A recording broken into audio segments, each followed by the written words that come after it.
नमस्कार दोस्तों, जय हिंद, वंदे मातरम। दोस्तों, आज मैं बात करने वाला हूँ एक ऐसे महान विभूति के बारे में जिन्होंने हिंदू वैदिक धर्म का फिर से स्थापना किया। जी हाँ दोस्तों, पूर्व में यानी हमारे इतिहास में उनका नाम एक स्वर्ण अक्षरों में कैद है यानी अंकित है। वो ऐसे महान शासक थे दोस्तों जिन्होंने जो बौद्ध धर्म था, जो बौद्ध धर्म पूरी तरह से अहिंसात्मक नीतियों के ऊपर आधारित था, उस अहिंसात्मक नीतियों के कारण जो भारत के हनन हुआ था, जो भारत में बहुत प्रकार की बाधाएं आई थी, उन बाधाओं को दूर करने के लिए उन्होंने फिर से भारत धर्म में वैदिक धर्म की स्थापना की थी। उन्हीं का नाम हम आज लेने जा रहे हैं और उन्हीं के बारे में आज बात करेंगे दोस्तों। एक ऐसे महान व्यक्ति के बारे में जिन्होंने भारत में फिर से वैदिक धर्म की स्थापना की, यहाँ तक कि भारत जो टूट रहा था टुकड़ों टुकड़ों में, उसको भी फिर से जोड़ा था और भारत को एक किया था। और भारत को जो विदेशी भारत पे आक्रमण करना चाहते थे उनसे भी भारत की रक्षा किया था। मतलब पूरी तरह से भारत को एकजुट करके भारत की रक्षा करने वाला एक ऐसा शासक जो इतिहास में बहुत ही कम देखने को मिलता है। ऐसे शासक के बारे में आज बात करेंगे, उनके जीवन के बारे में बात करेंगे दोस्तों, और कैसे उन्होंने भारत को इस विपदा से बचाया था, इसके बारे में बात करेंगे दोस्तों। आज मैं बात करने वाला हूँ पुष्यमित्र सोम के बारे में। अब जानते हैं दोस्तों कि पुष्यमित्र सोम कौन थे? नहीं जानते दोस्तों। पुष्यमित्र सोम का जो राज्य था वो 185 ईस्वी से पूर्व से शुरू हुआ था। उस समय से ही ये इनका जीवन काल चला था, उस समय से ही राज कर रहे थे दोस्तों। इस कहानी को हम थोड़ा पीछे शुरू करते हैं, जब चंद्रगुप्त मौर्य जब राज कर रहे थे तब से। अब जानते हैं दोस्तों कि चंद्रगुप्त मौर्य के गुरु आचार्य चाणक्य हमेशा से ही वैदिक धर्म के ऊपर जोर देते थे, हमेशा ही वैदिक धर्म के ऊपर वो काम करते थे और इसे बढ़ावा देने के लिए वो हमेशा ही तत्पर रहते थे। उस समय के राजा दोस्तों चंद्रगुप्त मौर्य थे और मौर्य भी हिंदू ही थे। वो भी हिंदू धर्म को ही बढ़ावा देते थे जब तक चाणक्य जिंदा थे।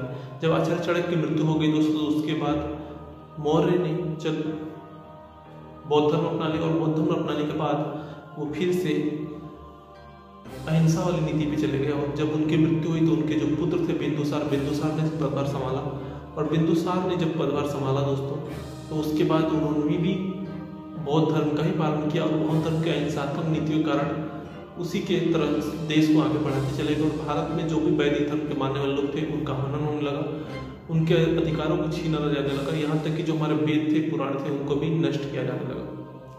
भारत में बहुत सारे बौद्ध मठ बन चुके थे और वहीं से सब कुछ क्रियान्वयन होता था, यानी हमारे जो हिंदू धर्म के मठ थे वो पूरी तरह से समाप्त होते जा रहे थे।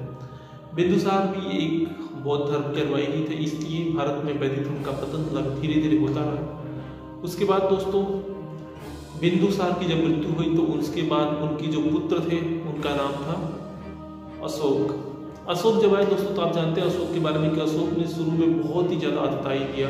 जो भी लोग भारत में मिलना नहीं चाहते थे या फिर जो भी लोग वैदिक धर्म अपनाए हुए थे अभी तक, उनके ऊपर उन्होंने बहुत ही अत्याचार किया। और यहाँ तक कि जो भी राज्य भारत में नहीं मिले थे उनको भारत में मिलाने के लिए, जैसे कलिंग था, कलिंग के ऊपर भी उन्होंने आक्रमण किया, वहाँ भी बहुत सारे खून बहाए गए। लेकिन इसी बीच में जब कलिंग में जितने रक्तपात हुआ था दोस्तों, उसको देख करके उनका हृदय परिवर्तन हुआ था और उसके बाद उन्होंने बौद्ध धर्म अपना लिया था। जब उन्होंने बौद्ध धर्म अपना लिया दोस्तों तो उसके बाद वो पूरी तरह से वो अहिंसात्मक नीतियों का पालन करने लगे और घर जो भी राजपाट था उसको छोड़ करके तप करने लगे। इस कारण भारत का पूरी तरह से हनन होने लगा दोस्तों। और भारत में जो ग्रीक देश थे यानी वो आक्रमण करने की योजना बनाने लगे। इसके बाद दोस्तों भारत पूरी तरह से टुकड़ों में बंटने लगा। उस समय जो भी सामंत थे वो अपने अपना राज्य लेकर के, अपने अपने जिले लेकर के एक अलग अलग होने लगे, क्योंकि जो अहिंसात्मक नीतियों के कारण भारत पर नियंत्रण करने वाला कोई नहीं था। तो इसके बाद दोस्तों उनके पुत्र बृहद्रथ आए अशोक के। जब अशोक की मृत्यु हो गई तो उसके बाद उनके पुत्र बृहद्रथ ने कार्यभार संभाला। और जब बृहद्रथ ने कार्यभार संभाला दोस्तों तो वो भी एक क्रूर शासक के रूप में ही, क्योंकि वो भी अहिंसा का ही पालन करते थे, बौद्ध धर्म के अनुयायी थे, तो उनका भी जो भी बौद्ध के अनुयायी थे, जो बौद्ध मठ थे, उनके ऊपर नियंत्रण नहीं रहा उनका। बौद्ध मठ जो थे वो कुछ भी गलत करते थे, उनके ऊपर कार्यभार सब कड़ाई से उस जो भी कुछ गलत करते थे उनके ऊपर कार्रवाई करने से वो आगे डरते थे, उनके ऊपर कार्रवाई भी वो नहीं करते थे। इस कारण से भारत का बहुत ही तेजी से हनन होने लगा। और जब भारत का हनन होने लगा तो उनके जो सेनापति थे उनका नाम था पुष्यमित्र शुंग। यहीं से कहानी शुरू होती है दोस्तों। असली जो कहानी यहीं से शुरू होती है। बृहदत्त के सेनापति पुष्यमित्र शुंग, एक घटना हुई थी दोस्तों उस समय भारत में। क्या हुआ था कि जो बौद्ध मठ थे उन्होंने जो ग्रीक देश के राजा थे उनके साथ हाथ मिला लिया था। तो ग्रीक देश के जो राजा थे वो भारत पर आक्रमण करना चाहते थे और जो बौद्ध मठ थे उनको बुला करके अपने यहाँ उनको ग्रीक देश के जितने भी सैनिक थे उसको अपने यहाँ रख दिया था भारत पर आक्रमण करने के लिए, ताकि भारत को पूरी तरह से जीता जा सके। इसकी भनक बृहदत्त के सेनापति पुष्यमित्र शुंग को लग चुकी थी दोस्तों। उन्होंने बृहदत्त से कार्रवाई करने का आदेश मांगा तो बृहदत्त ने कार्रवाई करने से इनकार कर दिया। इसके बाद बृहदत्त अगले दिन खुद ही अकेले गए और जितने भी मठ थे दोस्तों उसके ऊपर कार्रवाई किया। वहां पे जाके जांच किया तो पता चला कि वहां पे जितने भी ग्रीक सैनिक थे वो मिल गए और ग्रीक सैनिक जब पकड़े जाने के बाद उनकी वहीं पे हत्या कर दी इन्होंने। हत्या करने के बाद जो भी मठ के मठाधीश थे बौद्ध मठ के उनको लेकर के आए राजसभा में और वहाँ पे उनको पेश की।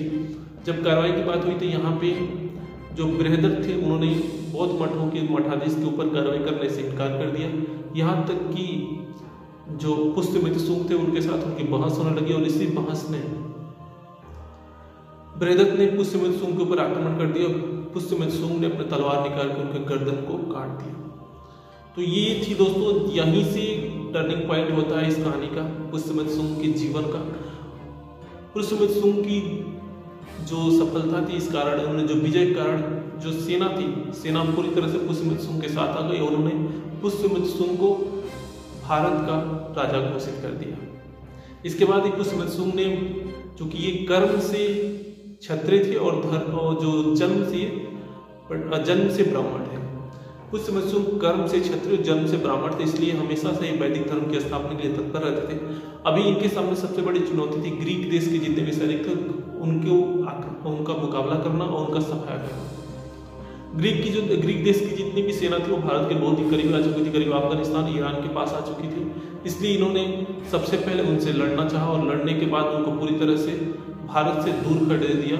ग्रीक देश जो कि बहुत ही दूर चले गए और दोबारा उन्होंने भारत पर आक्रमण भी नहीं किया। दोस्तों इसके बाद इन्होंने एक अश्वमेध यज्ञ किया। अश्वमेध यज्ञ करने के बाद पूरे देश में घोड़े को भेजा और उस घोड़े के साथ ही वैदिक धर्म की स्थापना का भी जनाघोष हो चुका था।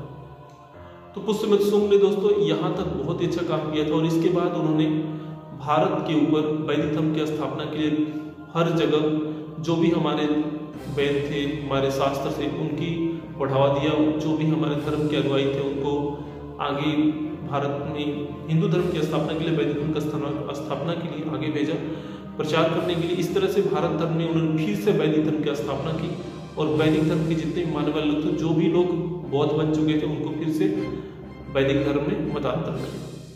इस तरह से दोस्तों इन्होंने भारत में वैदिक धर्म जो कि 100 वर्षों से अधिक, 200 वर्षों से अधिक तक भारत पूरी तरह से बौद्ध बन चुका था, उन्होंने जो भी लोग थे उनको वैदिक धर्म में फिर से कन्वर्ट किया।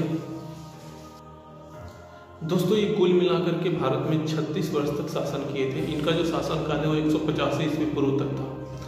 दोस्तों इस तरह से उन्होंने भारत में फिर से वैदिक धर्म की स्थापना की थी और इसके बाद वैदिक धर्म पूरे अपने चरम पर आ गया था। आप जानते हैं दोस्तों कि आज हमारे देश में कितनी जनसंख्या है वैदिक धर्म के मानने वालों की। जो मुसलमान हैं ये तो बाद में बने थे दोस्तों, ये तो हमारे ही जो हिंदू थे वो मुसलमान बने हैं, नहीं तो भारत में उस समय तक पूरी तरह से हिंदू ही थे, यानी वैदिक धर्म के मानने वाले ही थे। दोस्तों ये थी कहानी पुष्यमित्र शुंग की। अगर आपको कहानी अच्छी लगी हो तो मेरे चैनल को लाइक कीजिए, सब्सक्राइब कीजिए और इसे शेयर कीजिएगा। ऐसे लोगों के पास भी दोस्तों शेयर कीजिए जिनको जरूरत है, जो अभी पढ़ाई कर रहे हैं, जैसे बीए की पढ़ाई करते हैं, उनके सामने उनको जरूरत पड़ती है इतिहास की, तो ऐसे लोग भी मेरे चैनल को सब्सक्राइब कर सकते हो और जानकारी ले सकते हैं।